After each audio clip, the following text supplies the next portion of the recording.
What business does a middle school graduate have at a big company?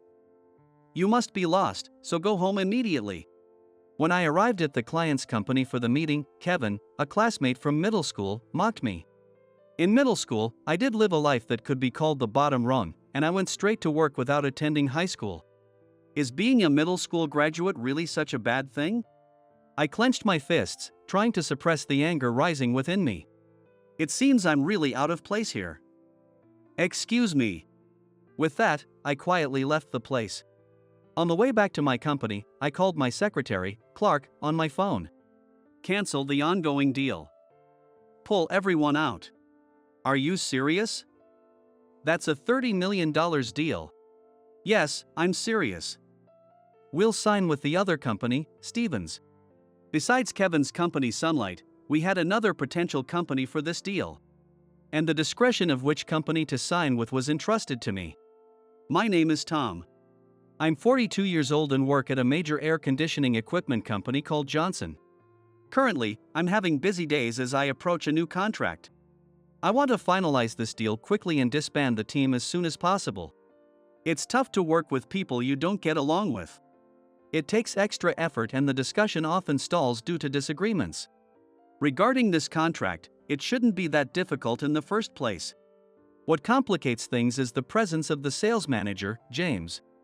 James is also 42 and has been the sales manager since last year. We've worked together several times since we were young, but we always clashed and never ended things on a good note. James had a stellar career and walked the elite path from the start. He graduated from a prestigious university in Tokyo and joined Johnson with great fanfare. He climbed the corporate ladder smoothly until I came along and disrupted things. Because we are the same age, we were seen as good rivals within the company. This didn't sit well with the proud James. I had worked at a subsidiary for a long time, and due to my achievements, I was brought into Johnson. From this experience, James completely looked down on me. However, since I started working at the same company, James has been having a rough time. James is not popular with women at all. He started balding at the crown in his 30s, and due to constant drinking at business meetings, his belly protrudes. Because of his appearance, he has no popularity among the female employees. On the other hand, I'm 6 feet tall, and I regularly work out at the gym, so I have a toned body. James was often compared to me in terms of appearance, which fueled his competitive spirit. He found out which gym I went to and immediately signed up. But having no habit of exercising for years, he became a member but never seemed to go. Therefore, he saw no results, and just walking a little made him sweat profusely and sit down, panting heavily. That's why he has no connections with women and is still single at 42. On the other hand, I got married at 30, and although we don't have children, I live happily with my beautiful wife. This time, I was to lead the team to finalize the contract, but there were significant problems with the client, which was causing me a headache. The other person causing me headaches was Kevin. Kevin was my classmate in both elementary and middle school, and I have no fond memories of him. I thought we had gone our separate ways for good and would never have to see each other again. But life has a funny way of bringing people back together. In middle school, we were rivals, always competing for the top spot in exams. We both had a strong desire not to lose, which drove us to study hard. I think that's when I learned the value of effort. If that period shaped who I am today, then maybe it wasn't so bad. But at the time, it was tough. I wanted a peaceful middle school life, but Kevin kept provoking me. From Kevin's perspective, he was supposed to always be number one, but my presence disrupted his plans. He must have held a grudge. Kevin had received elite education since before kindergarten. His mother, in particular, was very passionate about education and tried to get him into a prestigious private kindergarten. But Kevin failed the kindergarten entrance exam miserably. He couldn't hold it during the family interview and had to rush to the bathroom. Even now, his mother complains to the neighbors about Kevin's failure. Growing up with a mother who broadcasts such childhood failures to the neighborhood, how could a child develop properly? Kevin ended up attending a public kindergarten and failed again when trying to get into a prestigious private elementary school. By the time he was in middle school, his mother no longer pushed him to go to a famous school. This made Kevin feel more liberated, and his grades improved significantly. If I hadn't been his classmate, he would have easily been the top student, leaving a remarkable record. Even when he did come in first, people would ask, "What happened to the other guy this time?" To Kevin, I was nothing but an obstacle. After middle school, we went our separate ways, and I'm sure we both felt relieved. Kevin likely never expected to cross paths with me again, especially in his 40s. Given the importance of this deal to our company, I, as the team leader, had to go in person. The thought of meeting Kevin again after all these years was heavy on my mind. However, I thought maybe Kevin, having been through the trials of society, might have learned to consider others' feelings. If so, could we overcome our long-standing animosity and become friends? But that was just a fantasy. We were like the north and south poles of a magnet destined to repel each other. Kevin's company, Sunlight, is a major player in building management. It was impressive how he had steadily climbed the ranks. When our team from Johnson arrived at the Sunlight headquarters, we were shown to the meeting room. There stood Kevin, with stylishly groomed hair and a high-end suit. Kevin immediately recognized me. From the moment we exchanged business cards, he was disrespectful only towards me.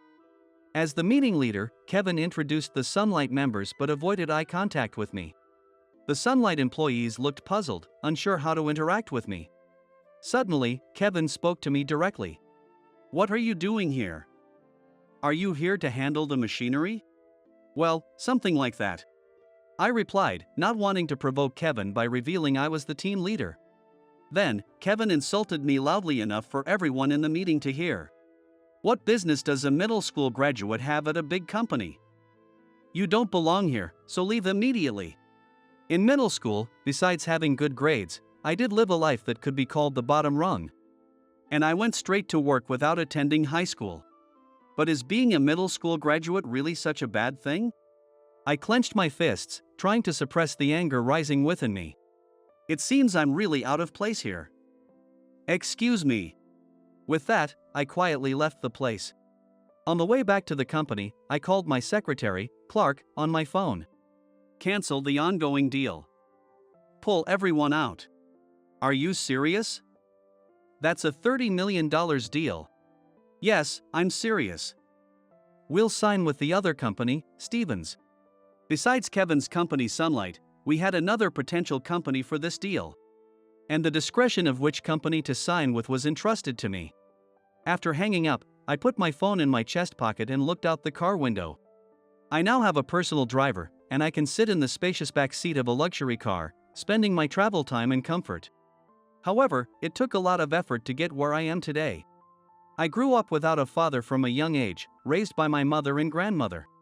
According to my grandmother, my father ran off with another woman. Since then, my mother worked hard outside while my grandmother took care of the house and looked after me. I got used to not having a father around, but you never really get used to being poor. Moreover, once you start school, the difference in wealth becomes apparent through your belongings. Kevin's family was wealthy, and everything he owned was top-notch. As for me, I lived on hand-me-downs from neighbors. Though I was often praised for my good grades at school, outside of that, my poverty stood out and made me feel miserable. And in middle school, the countdown began for the inevitable fate of entering the workforce with just a middle school education.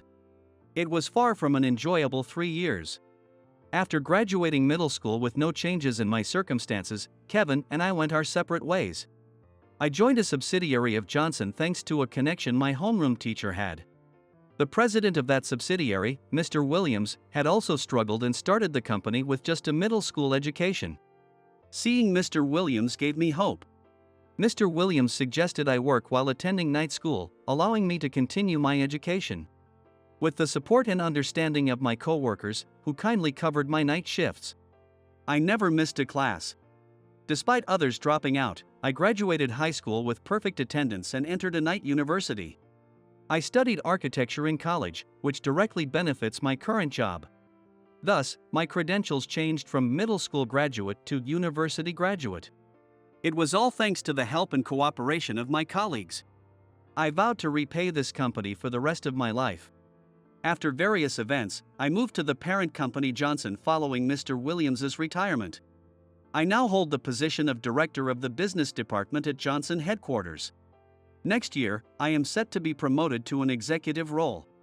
As director, I decided to switch the business partner from Sunlight to Stevens. Other employees returned from Sunlight headquarters, looking puzzled. Tom, what's going on? We worked so hard on this deal, and now it's cancelled at the last minute. Sorry for the sudden change. The person in charge over there didn't like the idea of me leading the negotiations. It could cause problems for your work later on. Now that you mention it, Kevin did say something arrogant when he saw you. He talked with James after you left. I knew James had been working hard to secure this deal with Sunlight. I'll have to explain later that my decision wasn't out of spite towards James. If we signed with Sunlight, I'd have to see Kevin frequently. It's not just about me feeling uncomfortable, I expected it would negatively affect my employees.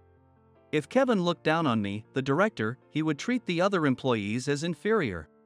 Knowing Kevin's personality from childhood, I could predict his behavior. I have to protect the employees who work hard with me. In fact, everyone who heard Kevin's insults was furious. That Kevin guy called you a middle school graduate at the bottom. Tom, you have an exemplary career. Graduating from university while contributing to the company. I've interacted with Kevin twice leading up to this deal, and he was just awful.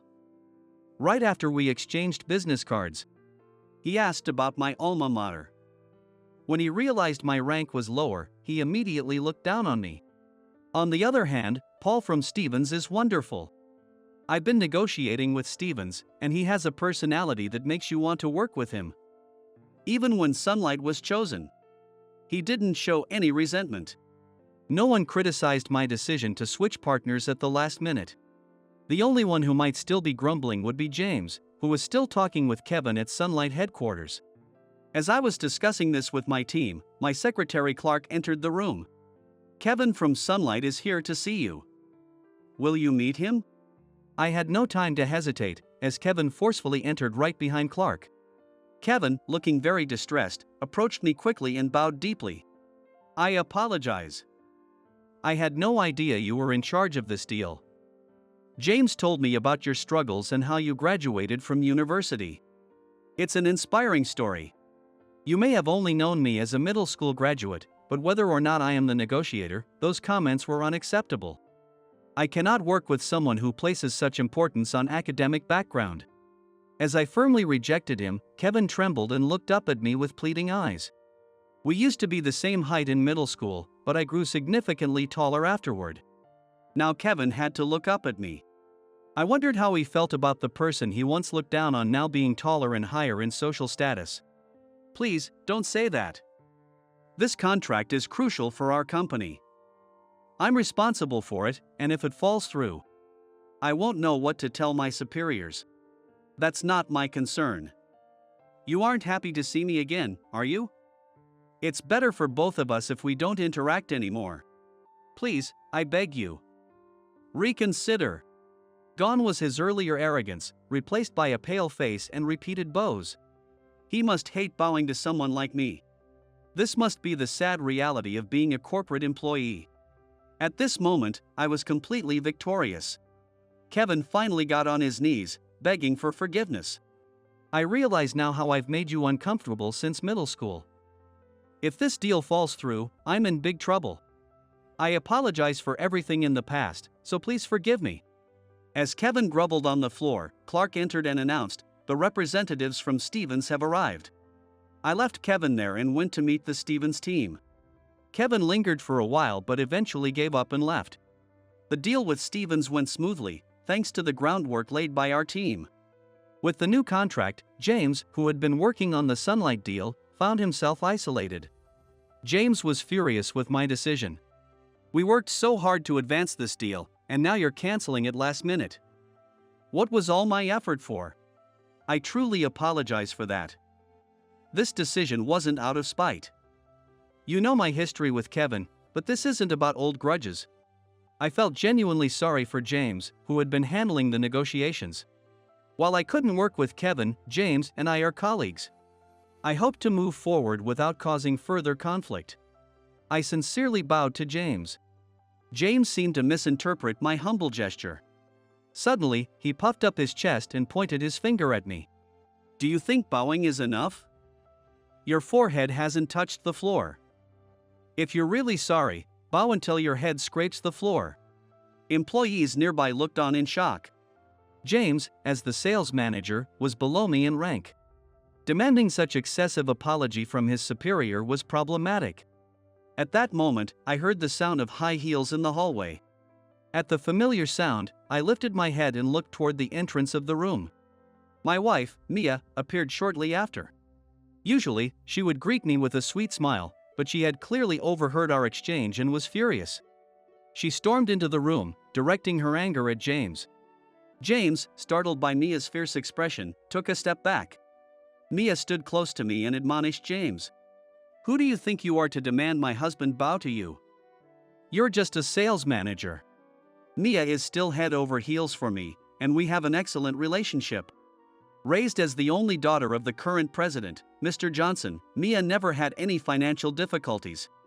She studied abroad in America during high school and went on to a prestigious women's university in Tokyo.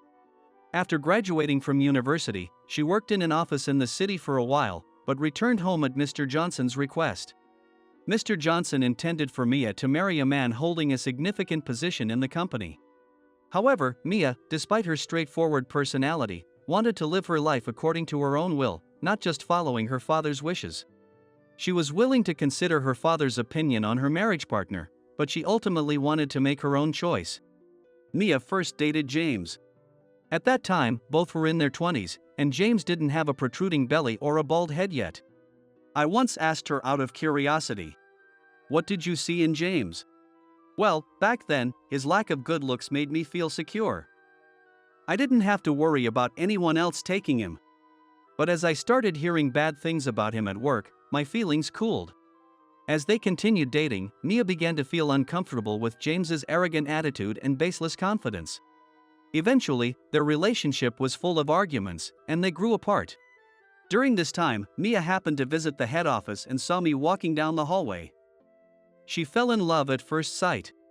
She quickly started gathering information about me and, reassured by my good reputation and work ethic, approached me. When Mia first invited me to lunch, I was so surprised I thought it was a prank. We had a casual conversation, but Mia was captivated by my personality. Mia officially broke up with James and started dating me.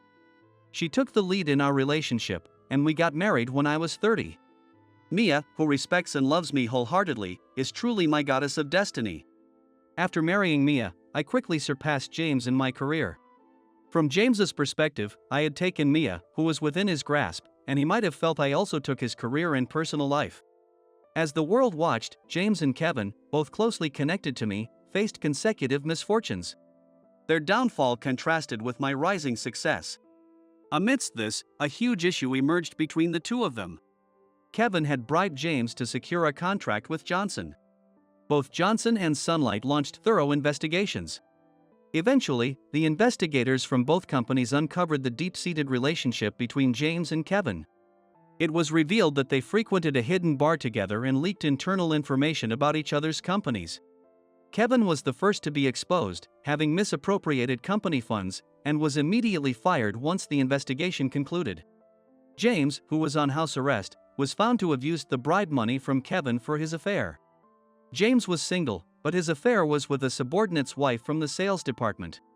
The subordinate eventually divorced and kicked out his unfaithful wife. The wife tried to move in with James but was rejected, leading her to retaliate. She threatened to expose various things she had learned about James during their relationship, causing another uproar. Blaming James for the failure of her marriage, she even threatened to sue him. At this point, the company could no longer protect James, and he was forced into early retirement. My father-in-law, Mr. Johnson, was deeply shocked by James's betrayal. Especially since James had once dated his daughter and was seriously considered for marriage. Now, he was relieved that Mia didn't marry James. As James's misconduct was revealed, my father-in-law's regard for me soared. "Tom, I'm so glad I entrusted my daughter to you. James had a great education and decent sales performance, but he almost fooled me completely. All I could do was give a wry smile." Compared to Kevin in middle school and James as a working adult. Neither was pleasant, but in the end, I emerged victorious. Not feeling competitive or resentful about the comparisons led to good results.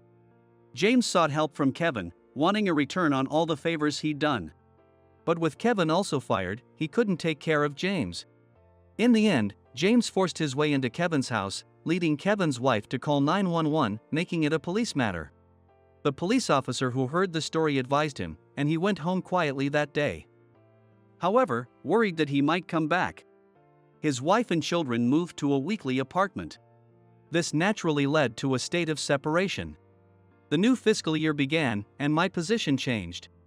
I was promoted from director to executive vice president. The responsibility was greater, but I was motivated and excited for the future. The fact that someone like me, who had struggled so much, became an executive greatly boosted the morale of the employees.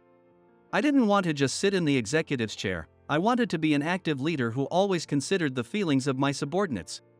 Amidst my busy days, I couldn't help but wonder what had happened to Kevin and James since then. Other employees seemed to feel the same, as rumors about their fates spread. First, Kevin. Since being fired from Sunlight, he has yet to find a new job. Kevin had a wife and children, but they left him around the same time he lost his job. Kevin, who desperately wants to repair the relationship, and his wife, who wishes to separate. Kevin, desperate to repair the relationship, visited his wife daily, pleading for her to return, but it seemed divorce was imminent. His loneliness led him to drink more, and he was often seen wandering the neighborhood drunk. James's situation was equally grim.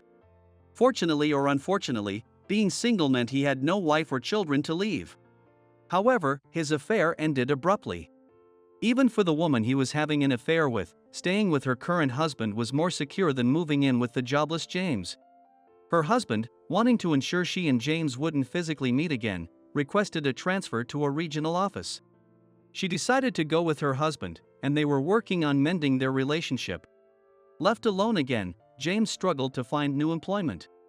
Having been single for a long time, James had substantial savings, which he decided to invest. Unfortunately, he lost a significant amount of money in high-risk investments. He depleted all his savings meant for future living expenses. James's future looked very bleak. A year has passed since I became executive vice president. My relationship with my wife remains as strong as ever. We didn't have children, but we focused on cherishing our life together. To keep the spark alive, we had weekly dates at upscale restaurants. One evening, while dining at a restaurant with a beautiful night view, Mia made a surprising confession. She was pregnant with twins.